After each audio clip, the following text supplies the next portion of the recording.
오늘 우리가 같이 은혜 받을 말씀은 레위기서의 말씀입니다.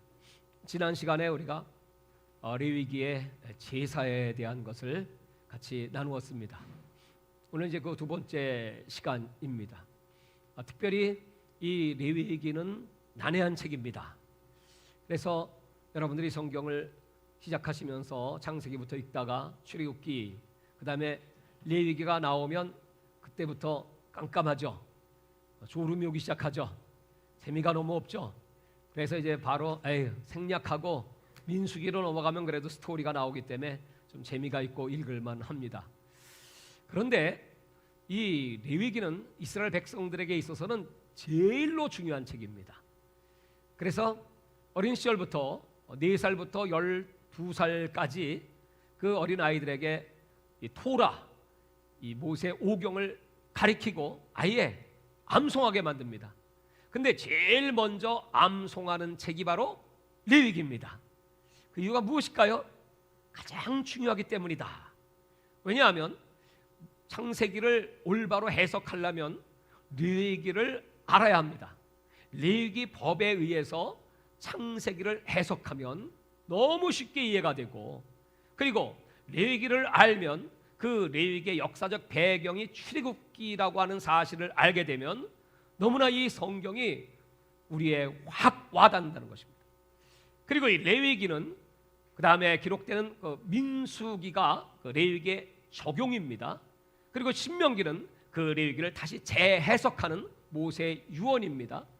그래서 이 5권의 책 가운데 레위기가 중앙 센터에 3번째로 있다고 하는 것은, 여러분 정상회담을 할 때는 항상 그 좌석의 중심에 누가 앉습니까? 최고의 실권자, 리더가 앉는 법이죠. 이와 같이 이스라엘 백성들에게서는 이 레위기는 가장 중요한 책, 613개의 계명 중에 247개의 계명이 레위기에 기록되어 있습니다. 그러니까 이 책은 법입니다. 법조문이기 때문에 난해하죠. 이해하기가 어렵죠. 그러나 가장 중요한 것이고, 이 법은 우리 인간이 어떻게 살아야 하는가, 우리 인간의 참된 도리가 무엇인가를 가르치는 가장 근본적인 법입니다. 여러분, 명품 상품에는 반드시 설명서가 있습니다. 그래서 그 설명서, 사용 설명법을 잘 보고 그리고 사용해야 그 상품을 효과적으로 쓸 수 있는 것처럼 이 레위기는 우리 인생의 상품 설명서입니다. 우리가 실패하지 않고 성공하는 인생, 그것은 어떻게 사는 것인가를 가르치는 책이 바로 레위기입니다. 여러분, 이 레위기 하면 생각나는 단어가 또 있는데 그것이 뭐냐면 리바이스라고 하는 단어입니다. 리바이스가 뭐죠? 청바지입니다. 리바이스를 처음 만든 그런 그 회사의 사장님이 누군가면 독일계 유대인 레위 지파입니다. 그래서 그 리바이스라는 레위 지파의 그 이름을 따라서 그걸 만들게 된 배경이 뭐냐 하면, 그 옛날 미국 그 서부 시절에 사람들은 텐트가 많이 필요했습니다. 그 천막을 만드는데 그 천막은 검정색입니다. 검정물을 들여서 만들어야 되는데 이게 염색이 잘못되었고 청색이 됐어요. 그래서 이걸 어떻게 하면 좋은가 하고 생각하다가 그럼 그걸 잘라가지고 청바지를 만들자. 당시에 그 광부들이든지 또는 노동자들은 힘든 일을 하기 때문에 튼튼한 옷이 필요했습니다. 그래서 청바지를 만들었는데 그것이 히트를 쳐서 전 세계에 지금 사람들이 청바지를 입는 것이죠. 우리는 이 레위기를 통해서 하나님께서 우리에게 무엇을 알려주고 싶으신가 하는 것을 이제 지난 시간에 우리가 같이 나누었습니다. 그것은 뭐냐 하면, 우리 인간은 죄를 지어서 또 죄를 짓지 않는다고 할지라도 깨끗한 정결한 상태를 유지하지 못하고 그 균형이 깨어짐으로 말미암아 죄 사함의 방법이 제사라고 하는 것, 제사 외에는 구원의 방법이 없다. 또 이 레위기에는 의식이라고 하는 것, 의식법을 통하여 우리는 다시 정결해질 수가 있습니다. 그래서 레위기 1장부터 5장까지는 5가지의 제사의 방법이 기록되어 있고, 그리고 5장 이후부터 10장까지는 제사장들에 대한 계명이 기록되어 있습니다. 특별히 제사장들은 더욱 중요하니까요. 11절 이하부터는 이스라엘 백성들이 과연 어떻게 살아야 하는가 하는 정결 예식, 또 먹어야 될 음식이라든지 거룩한 삶의 방법은 무엇인가가 기록되어 있습니다. 그래서 레위기 1장에 이 말씀은 누구에게 하시는 말씀인가 하면 모세를 통하여 이스라엘 백성을 위하여, 그리고 레위기 27장 마지막에도 이 말씀은 너희 이스라엘 백성을 위하여 하시는 말씀이다. 그러니까 여러분, 이 레위기는 누구를 위하여 하시는 말씀입니까? 이스라엘 백성, 그리고 오늘날 저와 여러분을 위하여. 이것이 유익하기 때문에. 여러분, 우리가 이스라엘 역사를 알고 있죠. 할렐루야. 그 이스라엘 역사는 여러분 성공의 역사였습니까? 실패의 역사였습니까? 실패의 역사인 걸 알고 있습니다. 하나님의 무서운 징계를 받았습니다. 이 레위기의 말씀을 무시한 결과였죠. 그래서 마지막 구약의 마지막 책은 말라기서입니다. 이 말라기서에 하나님께서 당신의 본심, 이스라엘 백성들을 향하는 그 답답한 마음을 이렇게 토로하셨습니다. 그게 바로 말라기 2장 4절부터 8절에 나오는 말씀입니다. 내가 이 명령을 너희에게 내린 것은 레위와 세운 나의 언약이 항상 있게 하여 함인 줄을 너희가 알리라. 레위와 세운 나의 언약은 생명과 평강의 언약이라.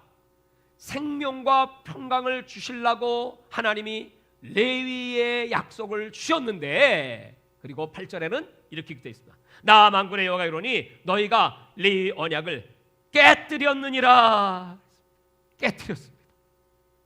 그 결과 말라기가 마지막으로 기록되고 나서 그 다음은 무슨 책이죠?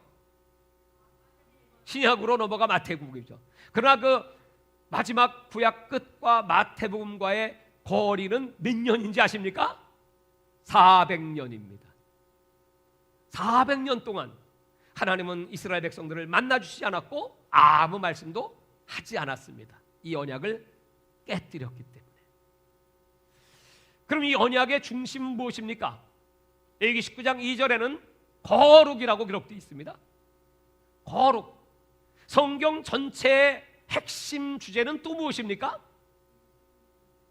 예수 그리스도. 그 예수 그리스도가 우리에게 요구하시는 것이 바로 거룩이다. 그럼 이 레위기의 이 말씀은 제사장들만을 위한 말씀이 아니고 너희는 왕 같은 제사장이라고 베드로전서 2장 9절에 말씀했듯이 우리 모두에게, 우리는 하나님의 나라, 거룩한 백성, 왕 같은 제사장이다.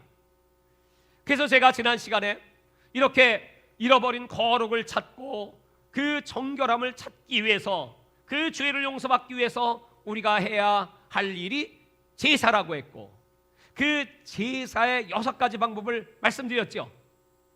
기억하시나요? 이게 너무나 중요한 겁니다. 어떻게 제사를 드리라고 했습니까? 6가지. 첫 번째로 제물을 가지고 온다. 어디로? 회막으로. 근데 그 제물을 가지고 오는 일이 보통 일인가요? 회막 옆에, 그 성막 옆에 사는 사람들은 괜찮지만 그것도 아무 제물이 아니고 내가 키운 제물, 그리고 흠 없는 제물, 흠 없는 소, 흠 없는 양과 염소, 하다못해 흠 없는 비둘기. 돈이 없고 가난하다면, 그것도 준비할 수 없다면 뭐죠? 곡식이라도 갖고 와도 된다고 주님 말씀했어요. 그래서 이스라엘 백성들이 그 제물을 가지고 올 때, 오다가 사고가 나든 다치든 흠이 생기면 다시 돌아가서 바꿔가지고 찾아가지고 그걸 성막까지 와야 합니다. 그래서 이건 보통 정성이 아니죠. 그 다음 두 번째는 뭐라고 그랬죠? 안수한다. 안수. 그 안수는 전가라고 했습니다. 그 짐승에다가 두 손을 얹고 누가 안수한다고요? 본인이 합니다. 목사님이 하는 거 아닙니다. 본인이 하면 그 다음에 그 안수를 통해서 전가, 나의 죄가 그 제물에게로 옮겨간다. 전가입니다. 또 반면에 그 순결한 흠없는 제물의 흠없음이 내게로 돌아온다. 그래서 쌍방 주고 받습니다. 그리고 나면 세 번째가 뭡니까? 죽인다. 여러분, 죽일 때 누가 죽인다고요? 본인이 이제 확실히 하셨죠? 근데 여자는 안 죽이나요? 죽여야 돼요. 짐승 잡았어요? 닭도 못 잡았지? 그 죽이는 일이 쉽다고요? 어렵습니다. 제가 지난 시간에 몽골에서는 요 양의 심장 고기를 칼로 찢어서 주먹을 집어넣어서 심장을 잡아서 죽인다고 했잖아요. 근데 레위기의 제사는 그렇게 죽이면 안 돼. 왜냐하면 레위기법에 의하면 피를 내서 죽여야 돼. 그래서 마드라시라고 하는 책에는 그 죽이는 방법이 소상하게 기록되어 있는데, 그것은 세 군데, 미간이든 동맥이든 심장이든 그걸 찔러서 죽여야 합니다. 전문가들은 쉽게 죽일 수 있을지 모르지만 그것을 일반 백성들이, 지성도 아니고 그걸 죽이는 것은 보통 힘든 게 아니더라고요. 빨리 죽냐면 죽지 않습니다. 몇 번씩 찔러야 되고, 그러면 피가 낭자하고 그 피냄새가 진동하는 정말 혈투 중의 혈투. 그런데 염소는 그래도 좀 낫다는 거예요. 왜냐하면 염소는 반항을 하니까 발로 차고 뿔로 받고, 그래서 화가 나가지고 더 죽기 살기로 그냥 푹푹 찔러서 죽이면 되지만, 양은 절대로 반항을 하지 않습니다. 양은 가만히 그 자기를 찌르는 사람의 눈을 쳐다봅니다.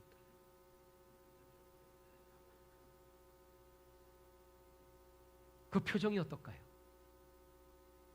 양은 도시장으로 끌려가는 어린 양, 털 깎는 자 앞에 참잠한 양,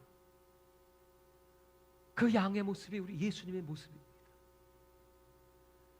우리는 예수님께 안수해서 내 죄를 전가한 것이고, 예수님은 당신의 그 흠없음, 그 정결함, 그 깨끗함, 완전함을 우리에게 다시 전가시키신 거예요.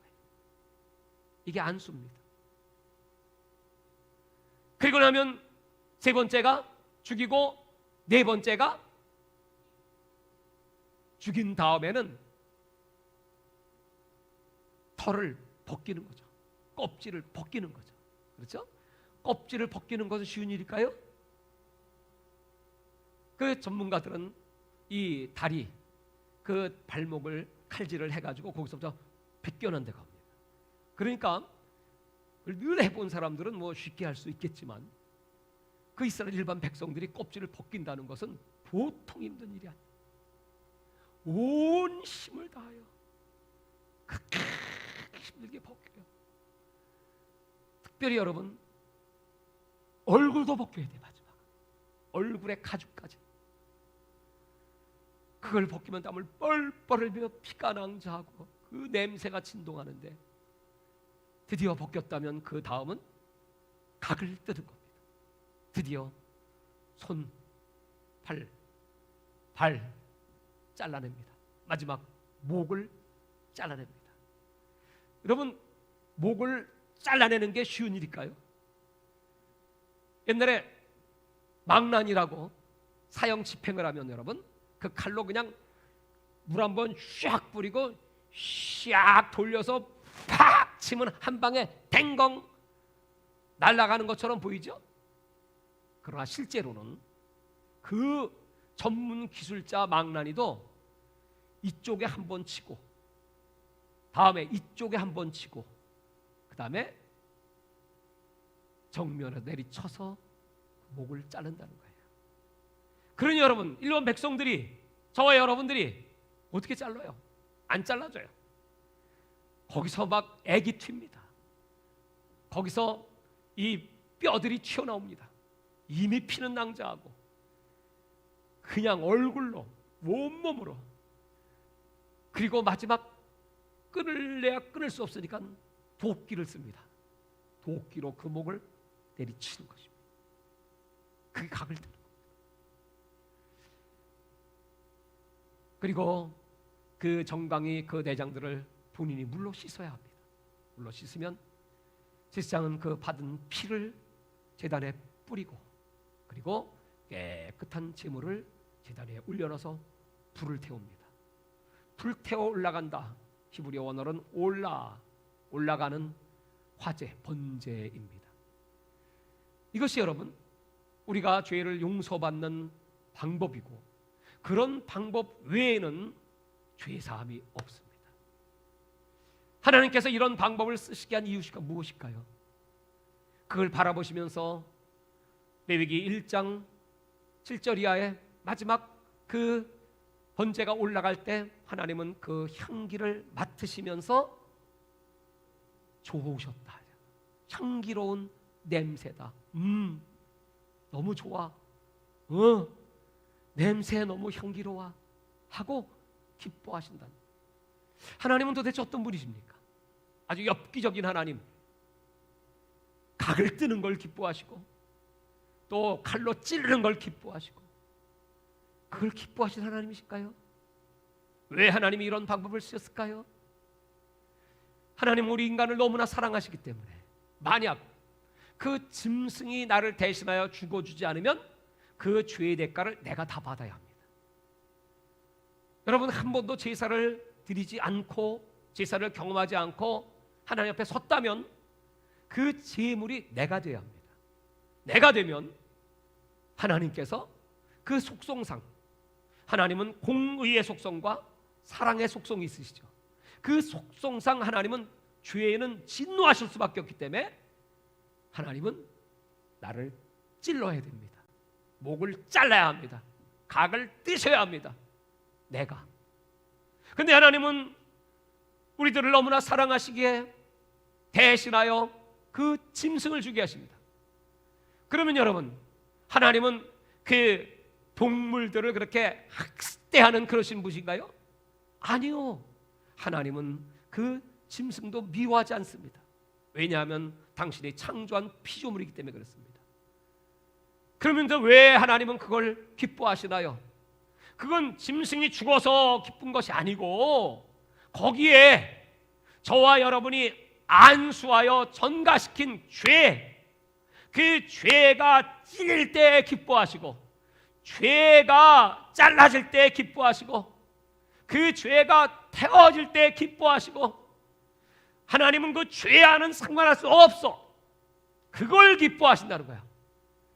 그러다가 하나님은 드디어 이 땅의 마지막 제물로 예수 그리스도를, 어린 양 예수 그리스도를 보내주시고, 그 예수님을 그 갈보리 언덕 십자가에 죽이시면서, 그 제물은 아들입니다. 아들은 자기 자신입니다. 나는 죄와는 절대로 공존할 수 없어. 내 아들의 죽음만이 너희들이 이 번거로운 제사를 드리지 않고, 이 무참한, 이 비극적인, 이 고통스러운, 이 참담한 이런 제사의 방법이 아니고, 너희들이 그 아들을 영접하고 회개하고 늘 가난한 심령, 애통하는 심령, 청결한 심령, 온유한 심령, 의에 줄이고 목마른 심령으로 하나님을 찾는 제사를 드린다면 나는 그 제사를 연락하겠노라. 사랑하는 여러분, 하나님의 은혜를 아십니까? 하나님의 사랑을 아십니까? 그 하나님이 저와 여러분을 이처럼 사랑하사 독생을 주셨다는 구절의 의미를 깨달으시는지요? 그렇게 제사를 드리게 하시고,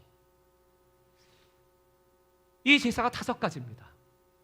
이 첫 번째 번제는 누구든지 다 죄를 지어서도 드리고, 또 죄가 없어도, 여기서 말하는 죄는 율법에 기록된 그런 죄를 말하는 것입니다.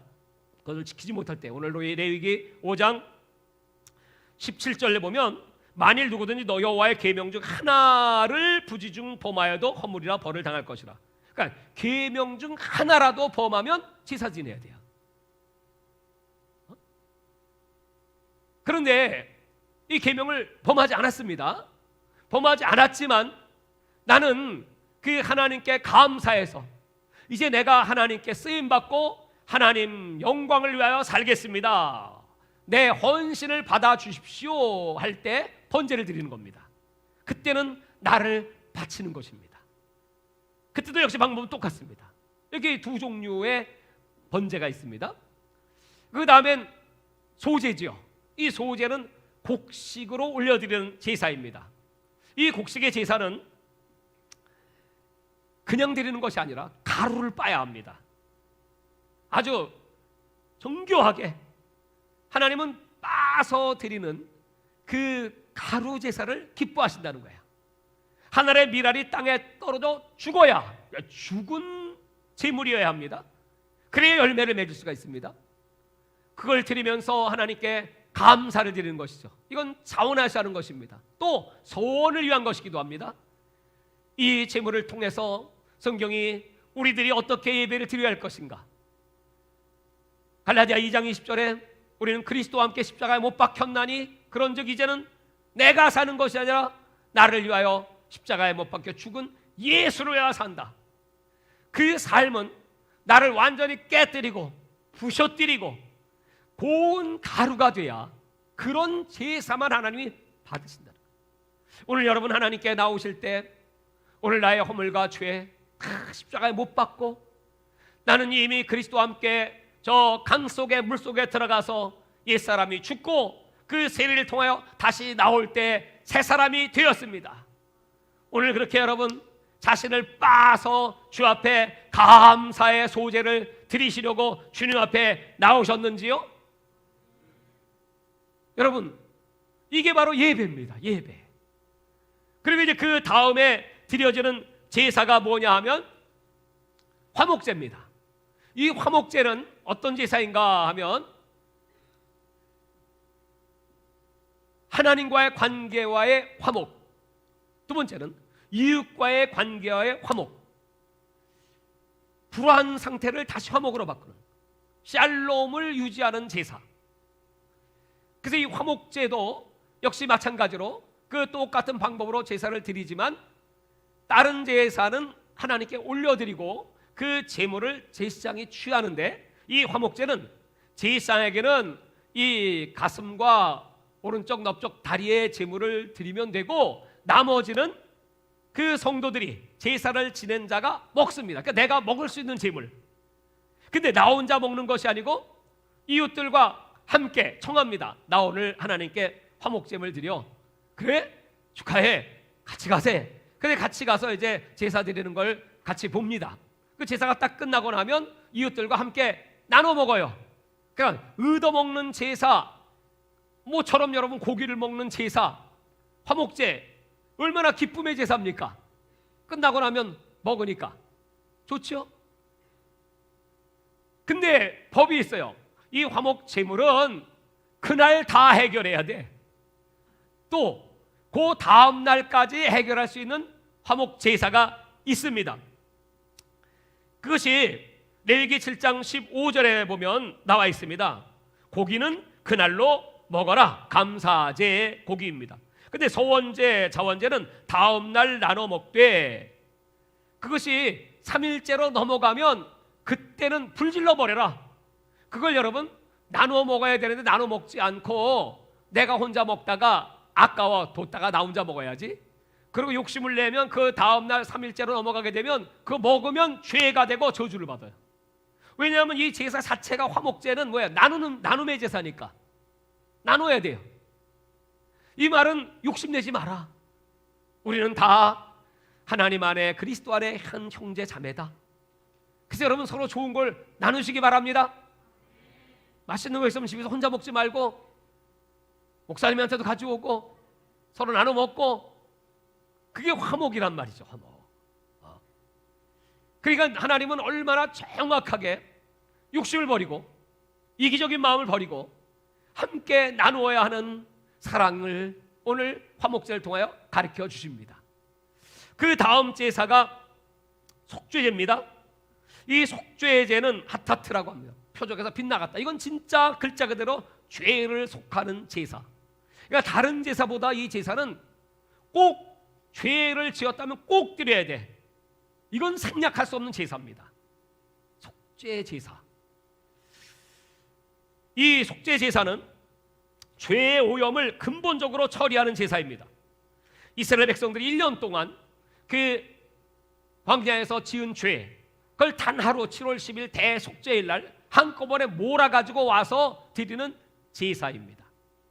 이 제사는 신분에 따라, 죄의 오염의 범위에 따라 그 영향력이 다르죠. 아담의 죄, 그 죄의 영향력은 전 인류입니다. 근데 예수님은 두 번째 아담으로 오셔서 아담의 그 모든 죄뿐 아니라 모든 인류를 한꺼번에 용서하시기 위하여 단번에 영원히, 히브리서에는 그 예수님의 속죄 제사가 영원한 효력을 가지고 있고 단번에 드리는 제사였다, 그렇게 기록하고 있습니다. 그래서 여러분, 이 속죄제는 모든 사람이 만약에 이런 제사법이 번거롭다, 힘들다, 너무 잔인하다, 끔찍하다 해서 제사를 안 드리겠다 하면 그 사람은 세 가지 하지 말아야 된다고 그랬죠. 첫 번째, 기도하지 말아야 합니다. 왜냐면 기도하면 그냥 죽으니까. 두 번째, 이런 모임, 회중 이런 데 낄 수 없습니다. 다시 말해 천국 갈 생각 말아야 합니다. 그리고 세 번째, 하나님의 말씀, 성경 읽을 수 없습니다. 암송 못합니다. 부정한 자로서 하나님을 배울 수 없기 때문에 죽어요, 죽어. 그래서 속죄제는 필수다. 여러분, 지금의 시대에는 우리가 이런 제사를 드립니까? 드리지 않죠. 무엇 때문에? 예수님의 십자가의 공로 때문에. 그것을 히브리서 9장 12절에 염소와 송아지의 피로 하지 않고 오직 자기의 피로 영원한 속죄를 이루사 단번에 성소에 들어가셨느니라. 염소와 황소의 피와 및 암송아지의 피를 부정한 자에게 뿌려 그 육체를 정결하게 하여 거룩하게 하거든 하물며 영원하신 성령으로 말미암아 흠없는 자기를 하나님께 드리신 그리스도의 피가 어찌 너희 양심을 죽은 행실에서 깨끗하게 하고 살아계신 하나님을 섬기게 하지 못하겠느냐. 여러분, 이 말씀은요, 이 구약의 모든 제사를 예수님이 완성하셨다. 그래서 우리는 다시 제사 드릴 필요가 없습니다. 그러나 오늘 이 제사의 정신을 뼛속 깊이 생각하고 내가 또 죄를 지으면 우리 주님이 그때 그 방식대로 또 십자가에 못 박혀야 되고, 그리고 매 맞아야 되고, 죽으셔야 되고, 그게 바로 죄사함의 원리입니다. 여러분, 예수님이 십자가에 돌아가실 때 그냥 십자가에서만 고통받다가 죽으신 거 아닙니다. 그 앞에부터 무슨 사건이 있었죠? 재판을 받으실 때부터. 그 다음에 그 예수님을 채찍으로 때렸죠, 로마 병사가. 그 채찍하면 여러분 짧은 무슨 뭐 팽이 돌리는 이런 채찍 아닙니다. 긴 채찍입니다. 2m, 3m. 그런 채찍은요 이렇게 그냥 못 때려요. 어떻게 때리죠? 돌려야 돼요. 돌려야 돼요. 그 끝에 납이 달려 있어요. 살점을 딱 꿰차고 들어가면 찍고 나오는 거예요. 2m 이렇게 돌려가지고 확 치면 만약에 그것이 이 갈비, 이 가슴에 감겼어요. 그 다음에 이제 땡기죠. 쫙 땡기면 나오면서 여기 살점을 찍고 어떤 때는 갈비까지 막 뜯어내. 여러분, 그게 목에 걸렸어. 목에 걸리면 어떻게 될까요? 목을 찢어내요. 그래서 이 채찍에 맞으면 여러분 십자가에 올라가기 전에 거의 절반은 죽은 상태가 됐대요. 그리고 십자가. 예수님은 그렇게 매를 맞으시고 6시간을 마지막까지 견디셨죠. 그 6시간 동안 십자가 위에서 그 유명한 가상 7원을 말씀하신 거죠. 그리고 엘리 엘리 라마 사박다니 하나님 어찌하여 나를 버리시나이까. 그 하나님은 너무나 그 광경이 안타까워서 그 죄를 죽여야만 하기 때문에, 죄의 진노를 쏟아야 하기 때문에 그 아들을 십자가에 내주시면서 하나님은 얼굴을 돌리셨죠. 하늘이 어두워졌습니다. 여러분, 그런 과정을 거쳐서 저와 여러분은 이런 제사를 드리지 않고 구원을 얻게 됐다고 하는 사실 믿으십니까? 성탄절이 다가오고 있습니다. 저는 이번 성탄에 지난주부터 오늘 그리고 이제 다음 시간까지 한 번 더 내기 이제 후반부에 거룩한 삶을 말씀드릴 텐데, 참된 성탄, 예수님이 이 땅에 육체를 갖고 오신 이 사건이 얼마나 놀랍고 위대한 사건인가 여러분 생각하실 수밖에 하고, 이제 오늘 이 제사 마지막, 오늘 제가 설교의 포인트는 이 마지막 제사 속건제입니다. 이 속건제는 뭐냐 하면 하나님께 드리는 것과 함께 이웃과의 관계입니다. 이웃과의 관계. 그러니까 죄는 하나님께 짓는 죄도 있지만 이웃에게, 사람에게 짓는 죄가 있어요. 예를 들면 그 사람에게 해를 가했다, 또 손해를 입혔다. 그것이 또 교회에도 마찬가지, 교회에 손해를 입혔다, 뭐 기물을 파괴했다. 그것이 고의든 실수든 부지불식간에 어떠한 경우라도 거기에는 반드시 대가를 지불해야 됩니다. 흔히 생각하기를 우리는 하나님께 회개했으니까 나는 이제 자유해, 이렇게 여러분 생각하죠. 밀양이라는 영화가 오래전에 나온 적이 있었죠. 나는 그 영화를 보지 못했습니다만 그 스토리는 대강 들었습니다. 그 뭐냐면 어떤 젊은 여인이, 남편이 죽었어요. 그래서 그 어린 아들과 함께 밀양으로 내려가서 이제 피아노 학원을 하면서 살게 됩니다. 그런데 어느 날 그 유괴범이 그 아들을 납치해 갑니다. 돈을 요구합니다. 그 나중에 보니까 그 아들을 죽였어. 남편도 죽고 아들도 죽고, 물론 유괴범은 체포돼서 교도소에 갔겠죠. 그 고통 속에 이 여인은 이루 말할 수 없는 괴로움 속에 빠지다가 전도를 받고 교회에 나가게 됩니다. 교회에 나가서 목사님의 말씀을 듣고 예수님을 영접합니다. 그 예수님께서 뭐라고 말씀하십니까? 네 원수도 사랑해라. 그 말씀을 받고 내가 이렇게 예수님을 알고 은혜를 받고 구원을 받았으니 가서 그 죄인에게 용서를 베풀어야 되겠다 하고 교도소에 면회를 가죠. 가서 내가 당신을 용서하기에 왔습니다. 그랬더니 그 유괴범이 뭐라고 말해요? 나는 이미 용서받았습니다. 나는 하나님 난 다 용서하고 나도 여기서 예수 믿기 때문에 이제 나 자유합니다. 이렇게 얘기를 하니까 얼마나 큰 충격입니까? 아니, 내가 용서를 안 했는데 하나님이 용서했다고 끝나나? 거기서 충격을 받고 그는 돌아와서 거의 폐인이 되다시피 하죠. 과연 하나님은 어떤 분이십니까? 여러분, 그걸 보면서 사람들이 뭐라고 생각하겠습니까? 성경은 분명히 하나님께 회개하는 것뿐만이 아니고 그 사람에게 네가 피해를 입힌 것에 대한 보상을 해라. 여러분, 다윗이 우리아를 죽였어요. 그러면 보상을 어떻게 하냐고요? 할 수 없잖아요. 죽었으니까. 그래서 속죄제를 드려야 되잖아요. 그리고 철저히 회개하고 다시는 이와 같은 죄를 범하지 말라. 살인하면 안 되죠. 그런데 손해를 입혔어요. 물질적인 손해예요. 그러면 여러분, 그 손해를 반드시 갚아야 합니다. 100만 원의 사기를 쳤어요. 그럼 100만 원 갚는 게 아니죠. 이 율법에는 5분의 1을 더하여 20%, 120만 원, 그걸 갚으라는 거야. 여러분, 예수 믿고 신앙생활 한다고 하면서 하나님께 회개했으니까 입 싹 닫고, 난 돈이 없으니까 갚을 형편이 안 되니까, 갚을 형편이 안 되면요 가서요 빌어야 돼요. 내 죄를 용서해 주세요. 그리고 내 수입이 얼마입니다. 내 생활비는 얼마입니다. 여기서 얼마는 당신에게 드릴 테니 10년이 되든 20년이 되든 갚을 테니 내 마음을 연락해 주세요. 이렇게 갚아야 하나님이 용서를 하시고 그 사람이 형통합니다. 그렇지 않으면 그 사람은 계속해서 이 속건제를 드리지 않았기 때문에 그 사람은 고통을 받게 됩니다. 저주를 받게 됩니다. 오늘날 여러분 믿는 사람들이 더하죠. 아예 그냥 잊어버려, 은혜로 넘겨, 그러게 해주고 싶어요. 근데 하나님이 용서를 안 해. 교회에 피해를 끼쳤어요.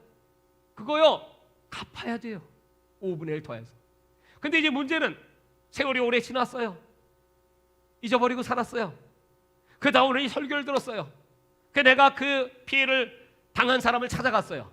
갚으려고 갔더니 이미 그 사람은 죽었어요. 없어요. 또 연락도 안 돼요.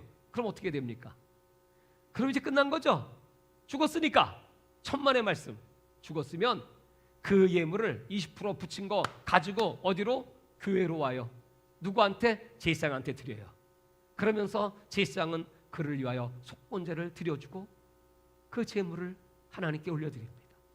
사랑하는 여러분, 오늘날 기독교가 왜 이렇게 사람들에게 수치와 부끄러움 덩어리가 되죠?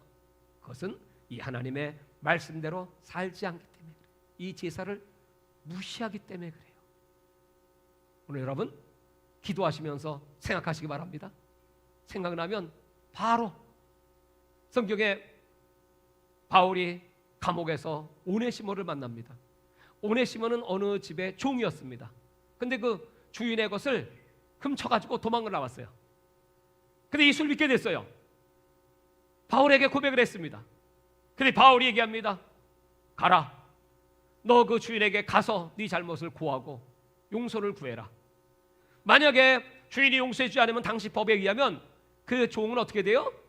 바로 신고해서 잡히면 죽습니다. 그러니까 너 죽으라. 바울이 너 죽어라 가서. 그리고 그 주인이 빌레몬입니다. 빌레몬에게 바울이 편지를 씁니다. 편지를 가져가라. 그랬더니 그걸 받아본 빌레몬이 그도 예수 믿는 사람이니까 감동이 돼가지고 오네시모를 용서하지요. 여러분 오늘날 예수 이렇게 믿으라는 거야. 이게 법입니다. 법. 할렐루야. 사랑하는 여러분, 우리가 신앙생활을 하면서 정말 얼마나 많은 죄를 짓고 얼마나 많이 하나님 앞에 또 사람 앞에서 물질적인 죄뿐 아니라 여러분 상처를 주죠. 말로 시험을 주죠. 그래서 그 사람의 인생이 막 파괴돼요. 그 사람 막 원망하고 그 사람에 대해 저주를 품습니다. 그럼 여러분 어떻게 해야 돼요?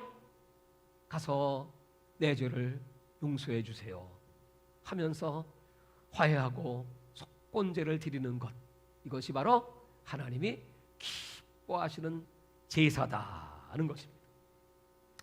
여기 번제는 하나님의 진노를 해결한다면 이 화목제는 하나님과의 불화를 해결하는 것입니다. 속죄제는 죄의 오염을 해결하는 것이고 속건제는 죄의 빚을 해결하는 것입니다. 그래서 히브리서 10장 19절에 보면 그러므로 형제들아 우리가 예수의 피를 힘입어 성소에 들어갈 담력을 얻었나니, 우리는 예수의 보혈로 성소에 들어갈 담력을 얻어서 우리가 찬송을 부를 때 보혈을 지나 하나님 앞으로, 보혈을 지나 아버지 품으로, 그 다음에 뭐죠? 한 걸음씩 나아가네. 그 말은 뭡니까? 한 걸음씩. 대제사장이 그 성소에 들어갈 때 커튼 휘장을 확 열고 쑥 들어갔다 그냥 죽습니다. 연기를 피운다고 했죠? 하나님의 얼굴을 직접 볼 수가 없으니까. 그리고 들어갈 때 한 걸음씩. 죽으면 어떡하지? 한 걸음, 한 걸음. 이렇게 두렵고 떨림으로 한 걸음씩 하나님 앞에 나아가는 것입니다. 그런데 우리가 예수의 보혈을 힘입으면 한 걸음씩 나가요? 담대히 나가요? 큰 소리로 담대히 나갑니다. 오늘 여러분 하나님 앞에 어떻게 나오셨어요? 담대히. 무엇을 힘입어? 예수 그리스도의 그 보혈의 공로를 힘입어 우리 죄를 짊어지셨고 예수님의 의가 우리에게 왔습니다. 그 전가의 방법이 바로 믿음이라는 거예요. 믿음. 우리가 믿는 믿음은 예수 그리스도의 의가 통째로 내게 들어와 버리는 거야. 예수 그리스도의 흠없음이 통째로 내게 들어와. 그래서 예수님이 하나님을 아버지라고 불렀듯이 저와 여러분은 그 의를 힘입어서 하나님을 뭐라고 불러요? 아바, 아버지라 부르짖느니라. 여러분 다 같이 한번 해볼까요? 아바, 아버지. 여러분 구약시대 같으면 이렇게 이름 불렀다간 다 죽지. 죄가 있는 사람이 이렇게 이름 부를 수 없죠. 우리가 이렇게 담대하게 부를 수 있는 것은 예수님의 그 십자가 보혈로 내 죄를 깨끗하게 용서받았기 때문에 담대하게 큰 소리로 시작. 아바, 아버지, 그로사 랄리아. 방언, 혀로 말하는 영의 기도, 그로사 랄리아. 라라라라라라라라. 이게 뭐야? 아바 아버지, 아바 아버지. 담대하게. 여러분 힘들고 어려울 때, 또 기도가 막혔을 때, 영적으로 침체가 올 때, 몸이 피곤할 때, 그 마음에 근심과 염려, 스트레스들이 막 다가올 때, 그때 여러분 뭐예요? 오늘도 우리는 그 예수 그리스도의 보혈의 능력을 힘입어 하나님을 담대히 아바, 아버지로 부릅니다. 주여, 주여. 이렇게 여러분 기도하면 하나님께서 받아주시고, 그때 내 영혼에 힘이 막 임하기 시작하고. 여러분 지금 코로나 바이러스가 지금 오늘 뭐 1030명? 앞으로 뭐 3단계? 두려워 벌벌 떨고 있는 이 세상 속에 우리 선교사님들이 목사님 나도 걸리고 내 아내도 걸리고 우리 성도도 걸리고 그래서 이렇게 죽나? 거기는 병원도 못 갑니다. 뭐 볼리비아 같은 데는 병원에 한번 가면요 몇만 달러 들어간대요. 또 병원에 자리도 없고 그래서 막 길거리에 막 죽어가는 사람도 있고, 저 필리핀에서도 그런 사건들이 막 일어나 성도가 하나 죽기도 하고, 볼리비아에서는 65명이 죽었죠. 목사님들만. 이런 비참한 고통 가운데 하나님 아바, 아버지 보혈의 능력을 힘입어 담대히 하나님께 나아갑니다. 그랬더니 하나님께서 얘야, 마태복음 8장에 그 베드로의 장모가 열병이 걸렸을 때 예수님께서 가셔서 말씀으로 귀신을 내쫓으시니 깨끗함을 받게 하시지 않았느냐? 그때는 열병이고 지금은 코로나가 아니냐? 그러므로 나사렛 예수의 이름의 능력을 힘입어 담대히 명하노니 코로나 바이러스는 떠나갈지어다. 그리고 주여 외치고 방언으로 기도했더니 깨끗함을 받았더라. 아무 이상 없어. 또 한 번 선교사님도 간증하시더라고요. 목사님 저도요 그 바이러스 머리가 띵하고 뭐 열이 나고, 아유 이거 선교 나 이렇게 죽나? 그래서 아버지 하고 하나님을 바라보며 주여 그랬더니 싹 떠나갔대. 할렐루야.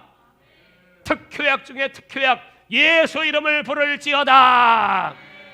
우리에게 주신 예수 이름이 얼마나 권세 있고 얼마나 능력이 있는가.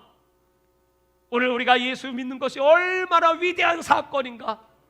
여러분 물어볼게요. 세상에서 제일 나쁜 사람, 세상에서 제일 양심 없는 사람, 그 사람이 누굴까요? 첫째 예수님 안 믿는 사람, 둘째 예수 믿는 사람. 아마 예수 안 믿는 사람보다 더 나쁜 사람. 왜 나빠요? 자기 죄를 예수님께 뒤집어 씌우고 그 고난을 예수님이 다 당해 하시고 나는 멀쩡하게 아무 이상 없이 예수 믿는다고 여러분 뻔뻔하게 죄 지어놓고 주여. 여러분 얼마나 뻔뻔해요. 근데 하나님이 그 뻔뻔한 걸 좋아하신대. 우리는 여러분 얼마나 비참한 존재들입니까?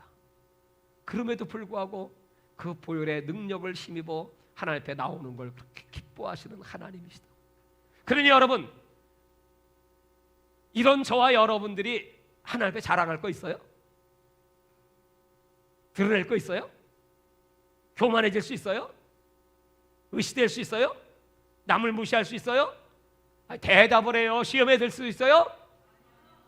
원망불평할 수 있어요? 없죠. 당연히 없죠. 내가 뭐 낫다고? 난 게 뭐 있어요?